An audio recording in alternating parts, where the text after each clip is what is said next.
सत श्री अकाल स्टूडेंट, मैं रुपिंदर कौर, लैक्चरर कैमिस्ट्री गुरु नानक देव बहु तकनीकी कॉलेज। सो असी चैप्टर डिस्कस कर रहे हैं बेसिक कंसैप्ट इन कैमिस्ट्री। उन्होंने विचों अज जो टॉपिक मैं डिस्कस करन जा रही हाँ उस टॉपिक का नाम है जी molecular formula. So what is a molecular formula कि कोई भी मॉलिक्यूलर फार्मूला की हुंदा है। सो जे असी टैक्नीकल भाषा दे विच इहदी डेफिनेशन लिखनी चाहिए तो टैक्नीकली असी इहनूं की लिखते हैं, the symbolic representation of A chemical compound is called its formula. जदों असी किसी भी कैमिकल कंपाउंड नूं उहदे एलीमेंट्स दे सिंबल वाइज लिखीए तो उस रिप्रजेंटेशन नूं असी कहने आ मॉलिक्यूलर फार्मूला। सो किसी भी कंपाउंड का मॉलिक्यूलर फार्मूला लिखन लगे असी 4 स्टैप फॉलो करने हैं। पहले स्टैप दे विच write the symbol of 2 radical with their valencies at the top. दोनों रेडिकल इलैक्ट्रो पॉजिटिव रेडिकल भी लिखना, इलैक्ट्रो नैगेटिव रेडिकल भी लिखना और उन्होंने जिहड़ियां वैलेंसिस है उन्होंने टॉप ते मैंशन करनी है।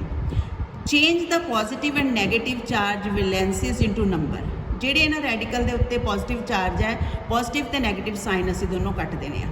ਰਿਮੂਵ ਦਾ ਕਾਮਨ ਫੈਕਟਰ ਇਫ ਐਨੀ। ਜੇ ਇਹਨਾਂ ਵੈਲੈਂਸਿਸ ਦੇ ਵਿੱਚ ਕੋਈ ਕਾਮਨ ਫੈਕਟਰ ਰਹਿ ਜਾਂਦਾ ਉਹਨੂੰ ਵੀ ਸਿੰਪਲੀਫਾਈ ਕਰ ਲੈਣਾ। ਕ੍ਰਿਸ ਕ੍ਰੋਸ ਦਾ ਵੈਲੈਂਸਿਸ, फिर उन्होंने वैलेंसिस नूं असीं क्रिस क्रॉस कर लेना, मतलब एक दूजे के पैरों तक ले आना है। जिस तरह आ सिंपल जिहा फार्मूला लिखा है सिल्वर नाइट्रेट का। हुण इहो कुछ एक कैमिकल कंपाउंड के फार्मूले जिहड़े मैं तुहानूं लिखने भी सिखाऊंगी तो किवें इन्हां नूं याद रखना वो भी मैं सिखाऊंगी। सपोज मेरे कोल सिंपल ही कंपाउंड है, मैं कंपाउंड लिखिया जी सोडियम क्लोराइड, राइट। हुण जदों मैं सोडियम क्लोराइड का नाम लिखिया मैनू पता कि यदा एक हिस्सा इलैक्ट्रो पॉजिटिव रेडिकल है तो दूसरा हिस्सा जिहड़ा इलैक्ट्रो नैगेटिव रेडिकल है। तो इनू मैं पॉजिटिव रेडिकल की लिस्ट दे विच लभूंगी, इन्हों नैगेटिव रेडिकल की लिस्ट दे विच लभूंगी। तुसीं लिस्टां दे विच नहीं लभना बल्कि इन्हों मूँह जवानी याद रखना है। सोडियम रेडिकल लिख लिया जी असीं, सोडियम रेडिकल इहदी वैलेंसी हुंदी है +1। इसी तरह क्लोराइड रेडिकल इहदी वैलेंसी हुंदी है -1। पहला स्टैप असी लिख लिया, दोनों रेडिकल लिखे है और दोनों की वैलेंसी इन्हां दी टॉप ते लिख दी है। दूसरे स्टैप दे विच असी करना की है कि इहदा प्लस और माइनस जिहड़ा साइन है वो कट देना। साडे कोल सोडियम दे टॉप ते भी 1 और क्लोराइड दे टॉप ते भी 1। This is second step. और जे कोई फैक्टर इन्हां चों कॉमन बनता तो कट दो, नहीं बनता तो ऐसा च रहन दो। हुण जो ये टॉप ते लग्या क्रिस क्रॉस करके ये बॉटम ते ले आओ और जो ये टॉप ते क्रिस क्रॉस करके ये बॉटम ते ले आओ। नॉर्मली असी जे जिहड़ा फस्ट 1 डिजिट है उन्होंने मैंशन नहीं करते। सो यदा फार्मूला कंपाउंड का बन जूगा सोडियम NaCl। तो जदों भी इस कंपाउंड नूं पढ़ना है कुछ एफर्ट नहीं करनी, बस इन्हां दे रेडिकल दे नाम पढ़ने हैं। इस रेडिकल नूं असीं सोडियम कहने हैं, इस रेडिकल नूं असीं कहने हैं क्लोराइड। इस करके साडे इस कंपाउंड का नाम की हो गया जी सोडियम क्लोराइड, राइट। नैक्सट असीं जिहड़ा फार्मूला लिखन लगे हैं, मान लो मेरे कोल फार्मूला हैगा कैल्शियम सल्फेट का लिखना सी। कैल्शियम सल्फेट कंपाउंड है जी calcium sulphate. Of course calcium electropositive है, सल्फेट इलैक्ट्रो नैगेटिव है। तो तुसी दोनों जिहड़े रेडिकल है रिकोगनाइज करने, आ हिस्सा पॉजिटिव है, आ हिस्सा नैगेटिव है। इन्हों पॉजिटिव लिस्ट दे विच होगा ये, आ रेडिकल नैगेटिव लिस्ट दे विच। सो मूँह जवानी याद करने आ, जिन्नी ज़्यादा प्रैक्टिस करांगे उन्नी जल्दी सानू लर्न होंगे। Calcium Ca+2, sulphate SO4 -2, right. सो दोनों रेडिकल लिख ले, पहला स्टैप हो गया जी। सैकेंड स्टैप दे विच असीं इन्हां दे पॉजिटिव ते नैगेटिव साइन नूं हटा देना। Ca2 and this one is SO4 2। हुण जे वैलेंसी कट्टी जा रही है, इनू कट दिया आपां, इत्थे भी 1 आ जाऊगा, इत्थे भी 1 आ जाऊगा। साडे कोल रह की गया CaSO4, ਇਹਦੇ ਤੇ भी 1, ਇਹਦੇ ਤੇ भी 1। नॉर्मली 1 ਨੂੰ ਅਸੀਂ मैंशन नहीं करते, इस करके साडे कोल फार्मूला की बन गया CaSO4। जदों असी इस कंपाउंड नूं बोलना है तो तुसी इहदा नाम जदों बोलना होर कुछ नहीं करना, इस रेडिकल का नाम बोल देना, इस रेडिकल का नाम बोल देना। इस रेडिकल नूं असी कहने जी कैल्शियम। कैल्शियम और इस रैडिकल नूं असीं की बोलदे हां, this radical is known as sulphate. तो साडा कंपाउंड का नाम की बन गया कैल्शियम सल्फेट। सो स्टूडेंट इस तरह होर आपां रैडिकल लिखते हैं, जिस तरह मेरे को एक कंपाउंड है सिल्वर नाइट्रेट, सिल्वर नाइट्रेट। सो आ हिस्सा पॉजिटिव, आ हिस्सा negative, silver Ag positive 1, nitrate NO3 -1। ये पॉजिटिव नेगेटिव साइन कटते साढ़े को सिल्वर ते भी 1, नाइट्रेट ते भी 1, क्रिस क्रॉस कर दो, साढ़े को फार्मूला की बन जूगा AgNO3। सो AgNO3 इनू कभी भी नहीं बोलना, जदों भी इस कंपाउंड किते भी तुहाडे सामने लिखिया आ जाए, पहला इस रैडिकल का नाम बोलो। इस रैडिकल नूं असीं कहंदे आ सिल्वर, फिर इस रैडिकल का नाम बोलो, कोई 3 2 कुछ नहीं बोलना। सिल्वर इस रैडिकल नूं असीं कहंदे आ nitrate. So this compound will be silver nitrate. इसी तरह एक कंपाउंड मैं होर लैनी है, मान लो मैं लिता calcium hydroxide. Calcium hydroxide, आ हिस्सा पॉजिटिव, आ हिस्सा नेगेटिव। कैल्शियम रैडिकल का फार्मूला ये होंदा है जी, हाइड्रोक्साइड रैडिकल का फार्मूला ये होंदा है। पॉजिटिव नेगेटिव कट दो, कैल्शियम की टॉप ते 2 रह गया, OH आयन की टॉप ते 1 रह गया, और यदी वैलेंसी ये पैर च, यदी वैलेंसी ये पैर के विच। हुण एक गल याद रखनी आ, जे कोई कंपलैक्स रैडिकल, जिवें आ भी कंपलैक्स रैडिकल सी, ये पैर थले 1 आंदा तो फिर ये आले दुआले ब्रैकेट नहीं पानी। पर जे कंपलैक्स रैडिकल दे बॉटम ते असी एक नालों वध डिजिट लैके आनी है, फिर हमेशा कंपलैक्स रैडिकल नूं पहला ब्रैकेट च इनक्लोज करके फिर वो नंबर इत्थे लिखना। फॉर एग्जाम्पल कैल्शियम के पैर थले 1 आया, लिख देनी असी 1। OH के पैर थले 2 आना, लेकिन असी इनू सीधा नहीं पाना, OH के दुआले ब्रैकेट पा के फिर 2 लिखना है। So now you will read it. The name of this radical is calcium, and the name of this radical is hydroxide. Right? Now होर मैं केमिकल फार्मूला लिख दी है।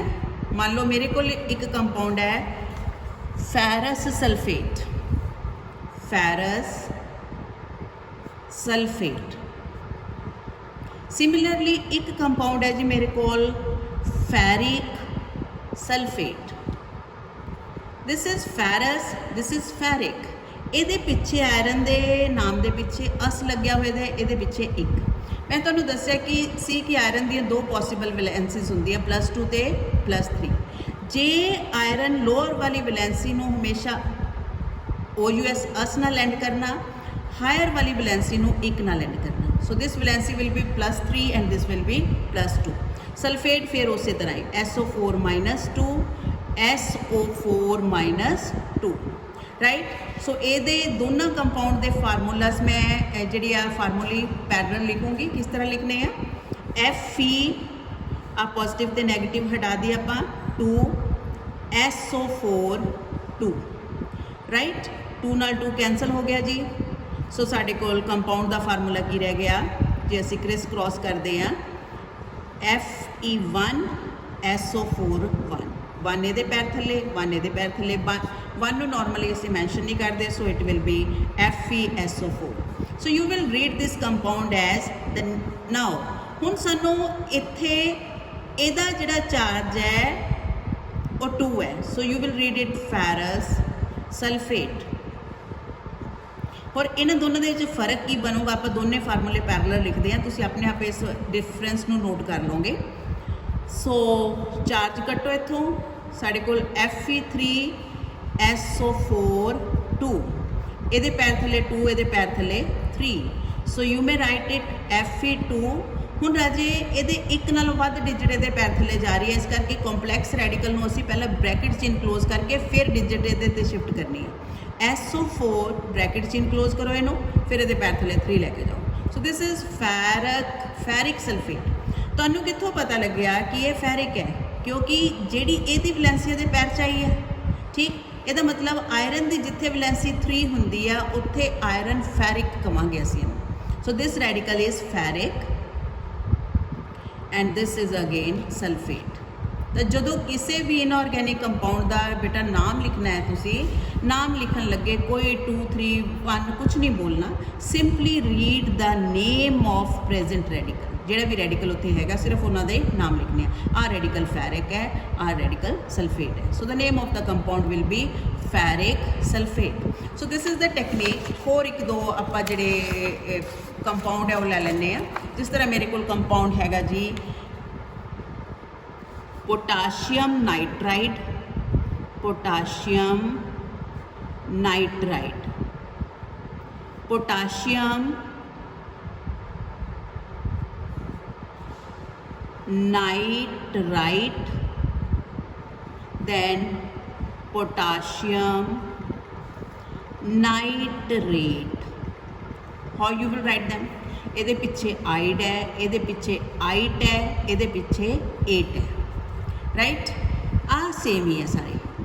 So first of all potassium लिखो सारिਆਂ ਦੇ ਨਾਲ। पोटाशियम सारिਆਂ ਦੇ ਵਿੱਚ same ही है, पॉजिटिव रेडिकल ਤਿੰਨਾਂ ਦਾ पोटाशियम। ਇਹਦੇ ਤੇ ਨਾਈਟਰਾਈਡ ਹੈ, ਨਾਈਟਰਾਈਡ N-3 ਹੁੰਦਾ, ਨਾਈਟਰਾਈਟ NO2 -1, ਨਾਈਟਰੇਟ NO3 -1, मतलब ऑक्सीजन घट 8, ऑक्सीजन ज़्यादा 8। एलीमेंट सेम ही है, वैलेंसी भी सेम है, पर ऑक्सीजन का नंबर डिफरेंस है। घट ऑक्सीजन वाले के नाम पीछे 8 लगाना, ज़्यादा ऑक्सीजन वाले के नाम पीछे 8 लगाना है। ये नहीं देखना 3 या 4, कंपेयर करना जिदे कोल ऑक्सीजन ज़्यादा है 8, जिदे कोल ऑक्सीजन घट है 8। So the formula will be K3N। Here the formula will be दोनों 1 है, इस करके KNO2। इत्थे भी 1 है, 1 वैलेंसीज नॉर्मली असी मैंशन नहीं करते, सो इत्थे KNO3। So this is potassium nitrate. तुसी इन्हां नूं पढ़न लगे सिर्फ रेडिकल के नाम बोलने हैं। This is potassium nitrate, potassium nitrite and this is potassium nitrite. Similarly मैं होर फार्मूला डिस्कस कर दी एक, जिवें मेरे को फार्मूला हैगा सोडियम एसीटेट। अदरवाइज स्टूडेंट असी जदों भी कैमिकल फार्मूला बनाने आ, पॉजिटिव रेडिकल पहला लिखते हैं, नैगेटिव रेडिकल बाद विच। लेकिन आ एक ऐसा साल्ट है जिथे एसीटेट लगे होणगे, एसीटेट रेडिकल नूं पहला लिखना, पॉजिटिव रेडिकल नूं तुसीं बाद दे विच। CH3COO -1, right. आ जिहड़ा चार्ज है पूरे दे पूरे रेडिकल ते हुंदा है, कल्ले एक एटम ते नहीं हुंदा। Sodium Na positive 1, right. So 1 नाल 1 कट्टिया गया जी, साडे कोल फार्मूला की रह जूगा CH3COO Na। सो जदों भी इस कंपाउंड को पढ़ना है, रेडिकल रिकोगनाइज करने, इस रेडिकल की कहने एसीटेट, इनू कहते हैं सोडियम। इनू एसीटेट सोडियम नहीं लिखना, नाम उदा ही लिखना, पर जो फार्मूला इन्हों का तुसी बनाना है उदों नैगेटिव रेडिकल पहला लिखना, पॉजिटिव बाद। ये एक्सैप्शनल केस है इन्हों के केस दे विच, ऑर्गैनिक रेडिकल जिथे असी यूज़ करने। So this is sodium acetate. Sodium पहला पढ़ना, एसीटेट बाद दे विच पढ़ना। So this the name of this compound is sodium acetate. Similarly मेरे को कंपाउंड हैगा कैल्शियम एसीटेट। कैल्शियम एसीटेट जिथे एसीटेट हैगा पहले एसीटेट रेडिकल लिखना सी, ठीक है। Calcium positive 2, right. हुण वैलेंसी कट्टनी हो रही, ये पैर 2 आना, ये पैर 1 आना। So this will be CH3COO 2Ca। पढ़ना इनू तुसी कैल्शियम एसीटेट है, पर लिखना पहला एसीटेट रेडिकल लिखने हैं, बाद कैल्शियम रेडिकल लिखने हैं। सो इस तरह के maximum number of radicals mix कर करके तुसी जिन्ने पॉसिबल कंपाउंड बना सकते हैं, उन्ने जल्दी तो इन्हां रेडिकल्स के जी फार्मूले आ याद होणगियां, और you can easily write the name of any chemical compound, right students. So ये अज का ये लैक्चर मैं इत्थे फिनिश कर दी हाँ। Thank you very much.